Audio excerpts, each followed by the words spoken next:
Existe una alarma que nos tiene que sacudir, no solamente el alma, sino que sacudirnos como país.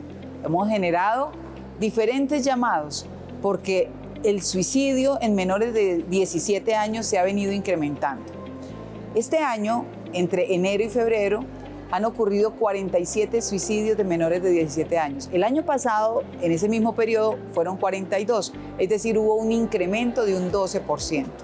Pero los intentos de suicidio siguen sucediendo cada 20 minutos en nuestro país. Cada 20 minutos, un adolescente tiene una ideación de intento de suicidio. Para hablar de esta alarma, de esta dramática situación que se nos está presentando en nuestro país, nos acompaña hoy la doctora Isabel Cuadros. Ella es la directora de la Asociación Afecto. Bienvenida, doctora Isabel Cuadros, a Tu Mente Sana. Muchísimas gracias y gracias por la invitación. Estamos de verdad muy trastornados. Antes de entrar en materia, yo quiero que miremos estas cifras para dar un contexto a todos los televidentes de lo que está pasando en materia de suicidios. Miremos las cifras. En el primer cuatrimestre de 2024, 268 menores de edad se quitaron la vida en Colombia. Este trágico incremento refleja un serio problema de salud mental que no podemos ignorar. Según el Ministerio de Salud, el 44,7% de los niños y niñas muestran indicios de trastornos mentales, como ansiedad y depresión. Este grupo abarca desde los 6 hasta los 24 años, incluyendo adolescentes y jóvenes adultos. Las causas de estos problemas son diversas. Acoso escolar, problemas familiares y el excesivo uso de la tecnología son algunos de los factores que están contribuyendo a esta situación. El Fondo Internacional de Emergencia de las Naciones Unidas para la Infancia ha emitido una advertencia sobre el complejo panorama de salud mental en Colombia. Con cifras alarmantes, UNICEF recalca que en 2023 se registraron 230 suicidios en niños, niñas y adolescentes. Y en los primeros 4 meses de 2024, la cifra aumentó a 268, los cuales se distribuyen por grupos de edad de la siguiente manera. De 5 a 9 años, un caso. De 10 a 14 años, 38 casos. De 15 a 17 años, 60 casos. Y de 18 a 24 años, 169 casos. Estas 268 historias truncadas representan un grito de ayuda que necesita ser escuchado. UNICEF Colombia también ha señalado que la violencia en los entornos de los niños, el conflicto armado y el consumo de sustancias psicoactivas agravan esta situación. Los mitos y conceptos negativos sobre la salud mental dificultan que los niños y jóvenes busquen ayuda, ya sea de adultos en su entorno o de profesionales. Padres y educadores deben aprender a identificar señales de alerta. La intervención temprana puede marcar una gran diferencia y prevenir complicaciones futuras. Para abordar estos problemas, UNICEF ha lanzado la campaña Abraza tu mente, de salud mental Sí Hablamos, una iniciativa que busca abrir un diálogo sincero y educativo sobre la salud mental entre niños, niñas, adolescentes y adultos. Con 1.200 millones de adolescentes en el mundo, más del 14% enfrenta algún trastorno de salud mental, lo que se traduce en 168 millones de niños, niñas y adolescentes afectados por condiciones como depresión, ansiedad y otros desórdenes. Hablemos de salud mental, abracemos nuestras emociones y construyamos juntos un mejor futuro para nuestros jóvenes. Bueno, para hablar de este tema, nos acompaña la doctora Isabel Cuadros, directora de la Asociación Afecto, asociación que lleva más de 40 años trabajando día a día en beneficio de niños, niñas y adolescentes en nuestro país. Sí, llevamos mucho tiempo realmente diciendo que el maltrato infantil es sumamente grave en Colombia. El abuso físico, el abuso emocional, el abuso sexual, la negligencia con los niños y las niñas en Colombia es muy grave y por supuesto que tiene una relación directa con el suicidio, la ideación de suicidio, los gestos suicidas, el pensar que la vida no vale la pena. Y yo sí creo que si nosotros logramos reducir el maltrato infantil, tratarlo adecuadamente, podríamos bajar esas cifras tan dolorosas del suicidio en niños y adolescentes. Bueno, las cifras son alarmantes, generan mucho dolor porque la última encuesta que hace el Ministerio de Salud evidencia que cerca casi del 50% de las personas manifiestan que la casa es un escenario donde más le afectan su salud mental. ¿Qué está pasando con las familias? ¿Qué está pasando con los hogares? ¿Qué está pasando con la casa que se convirtió en un lugar de lecho o de suicidio o de violencia o de maltrato? Yo creo que hay muchas cosas que están pasando ahí en las familias. No nos apoyamos, estamos sobrecargados, tenemos muchos, y eso lo está mostrando la investigación, estrés postraumático, y eso pues obviamente altera el funcionamiento de las personas adultas y de los niños. Entonces, cuando las personas llegan muchas veces disparadores que uno no pensaría que van a disparar una situación de violencia, lo hacen, que es lo que usted ve en la violencia común. Es decir, cualquier cosa en la ciudad, en el carro, en el peatón, dispara ese cerebro que está todo el tiempo pensando que va a ser atacado otra vez. Entonces, si nosotros logramos reducir y entender que las personas han sido traumatizadas en un porcentaje muy alto en Colombia, nosotros lograríamos mejorar la salud mental. Es decir, hay que atenderlo y hay que atenderlo profesionalmente. Esto no es de damas de la caridad, ni es de la señora... De coach. No, eso no sirve. Necesitamos muchos más psiquiatras entrenados, necesitamos mucho más psicólogos clínicos, necesitamos personas entrenadas en la atención del trauma, que es el denominador común de todos estos fenómenos. O sea que nosotros tenemos una sociedad con, ya de entrada, con estrés postraumático. Sin ninguna duda, la investigación que conocemos de varios de la Universidad Conrad Lorenz, que tiene un muy buen grupo de trauma, es que casi el 80% de las personas tienen algún nivel de trauma. Eso nos da una sociedad altamente traumatizada, con unos recursos absolutamente insuficientes en la atención de salud mental de los adultos y de los niños. Porque claro, un adulto que está traumatizado, un adulto que está deprimido, es una persona que va a ser muy irritable con los niños, que va a ser muy intolerante y que seguramente va a retraumatizar ese niño o esa niña. Lo que nos lleva a la forma más grave realmente de la enfermedad mental, que es querer morirse. Yo creo que eso nos está mostrando una situación muy grave en los niños cuando se suicidan. No quieren vivir porque la vida es tan difícil que prefieren la muerte. Esto pues es realmente tan doloroso pensar que un niño que tiene toda la vida por delante dice no, esto es demasiado, ya no quiero vivir más y se suicidan. O hacen cosas que nosotros vemos en la ciudad, no tienen las reglas de seguridad, hacen comportamientos de alto riesgo, se pasan el semáforo viendo el celular, y usted lo ve en las cifras de seguridad vial, que también son unas cifras realmente absurdas. Lo que pasa, y eso pues obviamente es porque no hacemos lo que debemos hacer en las reglas de seguridad. Pero eso tiene debajo esta necesidad de mi vida no es importante, mi vida no vale la pena, da lo mismo si me muero o no, y además no le importo a nadie. No le importo a nadie. Eso es una frase muy contundente cuando estamos hablando de niños, niñas y adolescentes. Porque pues ninguna persona pide nacer, ¿no? Hay una responsabilidad, una paternidad responsable que está en la Constitución. ¿Qué nos estará pasando ahí?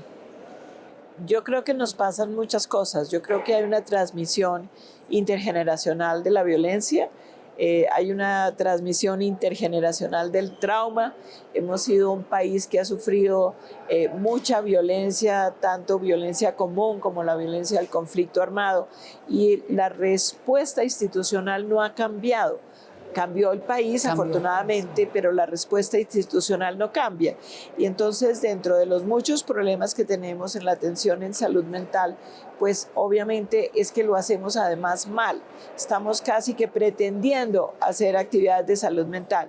La salud mental, y esto es una trayectoria muy larga, no se llegó allá por accidente, sino que la terapia tiene que ser con la misma persona, tiene que ser con una persona entrenada, tienen que ser sesiones semanales de 45 minutos. No lo que vemos nosotros, y es que atienden a la persona en 15 minutos, de los cuales 10 minutos se van en parte administrativa. Entonces, todo eso es sumamente serio, porque las personas inclusive llegan buscando una ayuda, que alguien los escuche, y la persona está viendo el computador tratando de cumplir con las cosas administrativas. Hay reglamentación, la senadora Moreno Piraquive pasó una legislación, la 1246, que no se cumple. Tenemos una legislación, tenemos inclusive buenas cosas en eso, pero la realidad cuando usted ya lo pasa al sistema de salud es gravísima. Personas sin entrenamiento en trauma, personas sin entrenamiento en la parte clínica, pero un sistema de salud que los tritura literalmente, que no les permite tener, por ejemplo, si una persona está en una situación muy grave de salud mental, pues alargar la consulta, es una cosa simple de hacer. Pero por lo demás, yo sí creo que la academia ha estado muy de espaldas a estas situaciones. No tenemos suficientes psiquiatras, no tenemos suficientes psiquiatras infantiles, no hay quien nos atienda a los niños. Cuando el niño está severamente perturbado, no hay a dónde llevarlo. La insuficiencia de unidades de salud mental para los niños es gravísima. Y usted dice, pero bueno, ¿por qué necesitamos eso?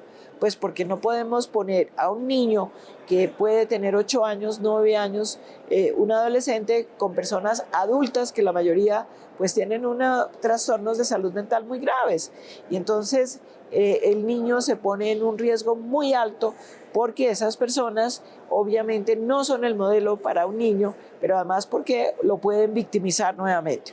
Entonces, todo esto para decir que nosotros sí necesitamos una política pública que haga algo por la salud mental, porque mejoren los recursos de la institucionalidad, pero con todo respeto, política pública con plata, con fondos, con realmente una visión técnica de lo que hay que hacer sin desperdiciar los recursos, pero con plata, por favor. Porque en el papel tenemos tantas leyes tan bonitas, pero que no se cumplen, ¿no? Quedamos con esa herencia de la época colonial de se obedece, pero no se cumple. Así seguimos. Efectivamente, doctora Isabel Cuadros, la ley sin recursos no funciona. Por eso actualmente está en tránsito la ley 014 que hemos construido con cerca de 200 personas, asociaciones, diferentes colegios, escuelas, facultades, organizaciones civiles, para que podamos darle un estatus a la salud mental tanto en el ministerio, se crea la Dirección de Salud Mental dentro del ministerio, pero también se asignan de manera directa del presupuesto general de la Nación recursos para salud mental dentro del Ministerio de Salud. Eso no estaba antes. Antes los recursos de salud mental estaban dentro de salud pública. Y entonces cuando uno preguntaba qué hay para salud mental, no, está dentro de salud pública. No, aquí se necesita efectivamente una decisión real de recursos. También se necesita, como usted lo dice, que la academia aumente en la formación de psiquiatras. Nosotros tenemos unos indicadores lamentables, 1.8 psiquiatras por cada 100.000 habitantes. Eso es nada, ¿no? Frente al estándar internacional. 1.8 camas, si solamente contáramos las camas de psiquiatría, da cerca de 1 por cada 100.000 habitantes. O sea, eso es nada también. Así que capacidad instalada, mucha infraestructura en materia de salud mental nos hace falta en realidad. Hay que seguir aumentando en este ejercicio y claramente una política pública decidida con recursos que genere también un trabajo integral entre las diferentes instituciones, también interdisciplinario y entendiendo los determinantes sociales que afectan la salud mental. Yo quiero que miremos estos datos de los jóvenes, cómo están participando en las muertes violentas de nuestro país. Miremos esta infografía rápidamente. Los adolescentes, debido a su etapa de desarrollo, suelen involucrarse en comportamientos de riesgo que pueden tener consecuencias significativas para su salud física y mental. Estas conductas, que incluyen desde el consumo de sustancias psicoactivas hasta comportamientos antisociales, responden a varios factores biopsicosociales y son particularmente intensas en esta etapa de la vida. Los comportamientos de riesgo son acciones voluntarias o involuntarias que pueden llevar a consecuencias nocivas para el individuo o la comunidad. En la adolescencia, estas conductas pueden incluir el consumo de drogas y alcohol, comportamientos sexuales de riesgo y actividades peligrosas que atraen por su novedad y emoción. Durante la adolescencia, el cerebro está en una fase vital de desarrollo, lo que afecta la toma de decisiones y la evaluación de riesgos. La producción hormonal en aumento y la búsqueda de identidad y la pertenencia dentro del grupo de pares juegan un papel significativo. Los adolescentes comienzan a separarse del entorno familiar para integrarse más con sus amigos, quienes tienen una gran influencia en sus comportamientos. ¿A qué riesgos se exponen habitualmente? Consumo de drogas y alcohol. El alcohol es a menudo la primera sustancia consumida, seguido de fumar y consumir drogas ilegales. Este consumo puede llevar a decisiones impulsivas y peligrosas. Conductas sexuales de riesgo. La exploración sexual sin la debida educación y precaución puede resultar en embarazos no deseados y en enfermedades de transmisión sexual. Violencia y comportamientos antisociales. La presión de grupo puede incitar a conductas violentas o ilegales. Otros de los comportamientos riesgosos incluyen la mala alimentación, llevar dietas nocivas para la salud, el sobrepeso, la prevalencia de la falta de actividad, las lesiones y los traumatismos no intencionados como los accidentes de tránsito y los ahogamientos, la violencia interpersonal, la depresión, la ansiedad, las autolesiones, el suicidio, entre otras.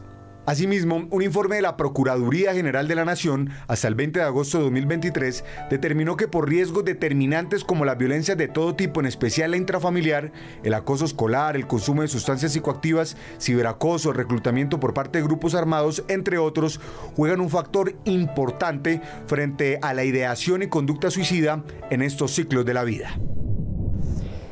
¿Cómo hacemos, doctora Isabel, para prevenir, para identificar esas alertas, que los padres o que las personas cercanas puedan identificar y decir, esta persona está en riesgo, llamemos a la línea 123 o mostrémosle que hay posibilidades de pedir una consulta de psicología, de psiquiatría? ¿Cuáles son esos síntomas de alerta? Yo creo que los comportamientos de alto riesgo se han estudiado mucho y tienen que ver con algo que hace como unos 35 años estudió un endocrinólogo en San Diego, en California, que es la adversidad temprana en la infancia. Cuando usted tiene más de 4 eventos de adversidad temprana en la infancia, la probabilidad de suicidio se le sube dramáticamente, casi al doble.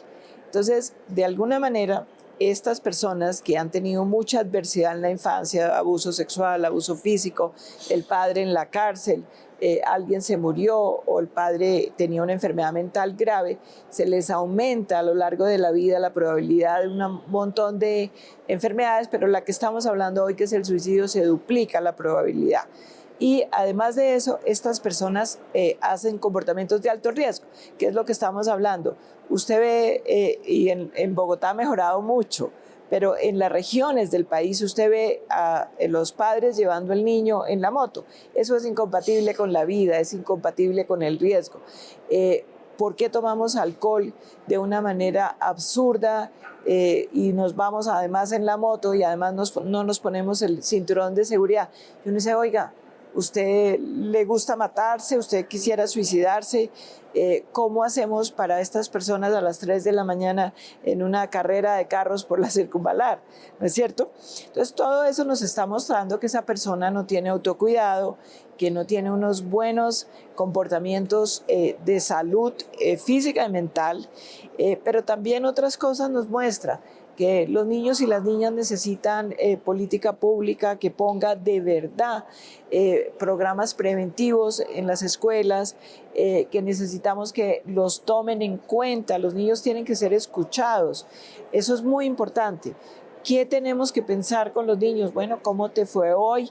¿Cómo te sientes? ¿Cómo estás? ¿Qué ha pasado contigo? ¿Tienes alguna situación difícil en el colegio? Todo eso nos ayudaría a tener una intervención temprana para que los niños no escojan la muerte por encima de la vida. Yo creo que una persona amable, una persona solidaria, una persona con capacidad de escucha puede ayudar mucho a los niños y a las niñas. Y eso, obviamente, lo primero es el colegio.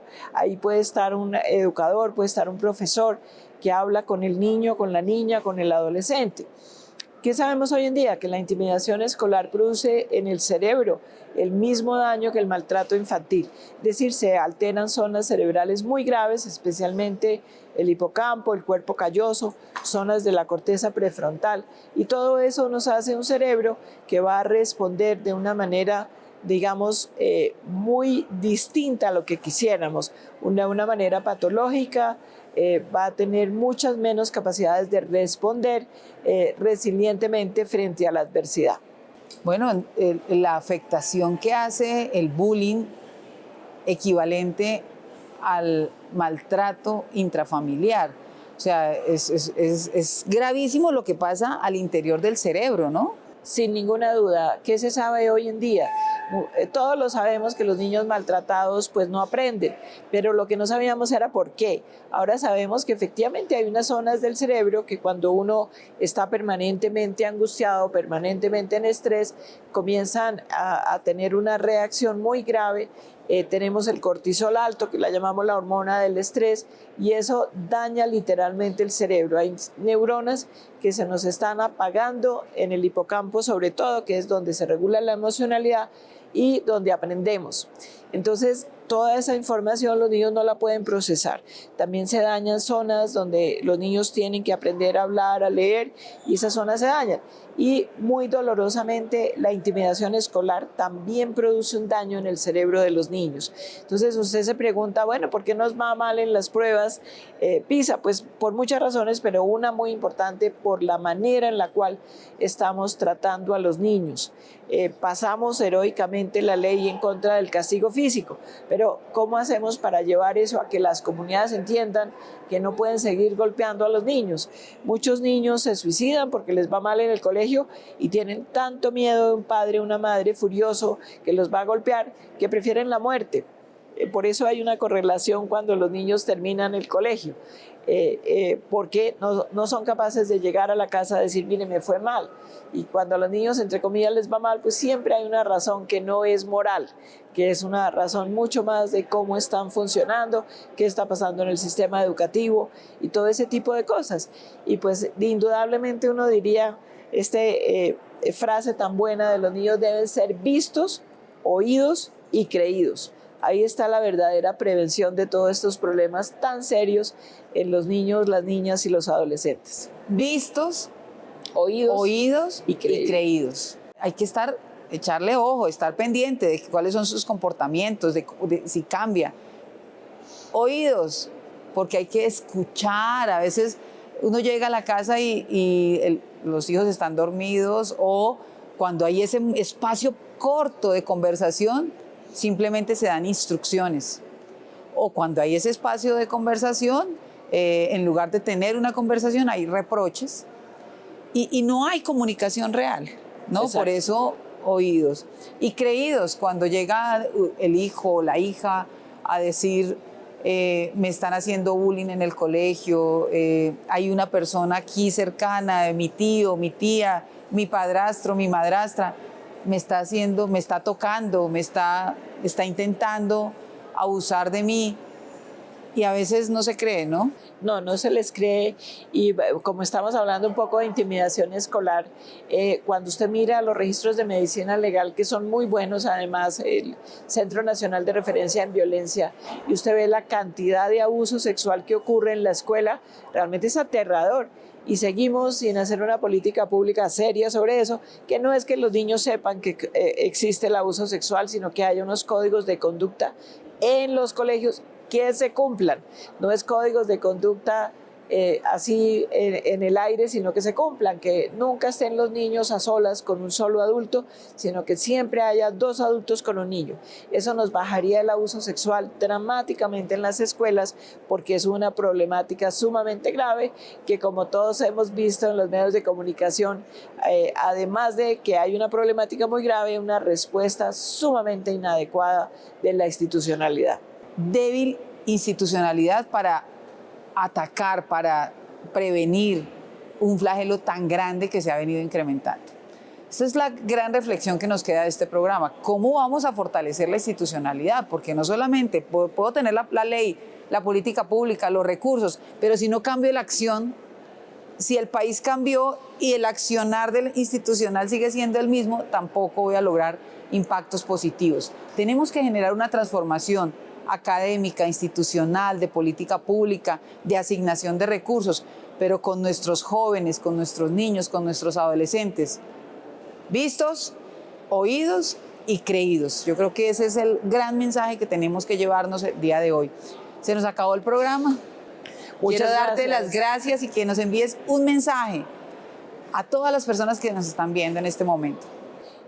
Yo creo que nosotros tenemos que, como adultos, volvernos una sociedad mucho más protectora de los niños, las niñas y los adolescentes. Tenemos que estar pendientes de su estado de ánimo. Tenemos que ir a veces a la defensa, tenemos que ir al colegio a ver qué está pasando, tenemos que ver qué está sucediendo con estos niños, porque ahí está la verdadera prevención de problemas muy graves de salud mental, como son la depresión, como es los intentos de suicidio, los actos que llevan realmente al suicidio y el consumo de sustancias psicoactivas que realmente a veces le producen a uno hilaridad, lo que se llama prevención. Si nosotros quitamos ese maltrato tan grave que muchos adultos hacen sobre los niños y las niñas, estaríamos haciendo la mejor prevención de las alteraciones de salud mental. Muchísimas gracias, doctora Isabel Cuadros, por participar en este programa y esperamos volverla a tener aquí para seguir conversando de estos temas y de política pública. El mensaje fundamental: cero violencia, no le hagas a otra persona lo que no te gustaría que te hicieran a ti mismo. Estar pendientes, mirar, observar los comportamientos, escuchar. Tengamos paciencia, tolerancia, escuchemos lo que dicen nuestros hijos, lo que dicen los adolescentes, lo que dicen los jóvenes que llegan a nuestra casa, que nos llegan a contar si generan una relación de confianza. Vamos a escuchar y creídos vamos a creer, vamos a mostrar, a mirar las evidencias y a generar acciones, porque a veces observamos, escuchamos, creemos, pero cuando vamos a mirar qué acciones a tomarnos, nos quedamos simplemente con que le creímos y no más. No, vamos a disparar las alertas, a llamar a la línea 123, a pedir una cita, a pedir ayuda, a generar esas rutas que necesitan activarse para poder tener una prevención y prevenir vidas, porque aquí hay muchas personas que están en riesgo, que pueden ser cercanas o no, pero que de pronto una llamada, una mirada, un abrazo, una palabra en el momento adecuado puede salvar su vida. En algunos momentos de nuestras vidas podemos sentir que los problemas nos abruman, haciéndonos creer que la vida no tiene sentido o que no vale la pena vivirla. Es fundamental recordar que este malestar es superable y que está bien buscar apoyo en otras personas o instituciones. Para acceder a la guía de atención en salud mental para la prevención del suicidio en la página del Ministerio de Salud de Colombia, sigue estos pasos. Primero, abre tu navegador y visita www.minsalud.gov.co en el menú superior. Selecciona Salud Pública y luego dirígete a la sección de Salud Mental. Dentro de esta página encontrarás la subsección Prevención del Suicidio, a la que puedes acceder directamente mediante este enlace.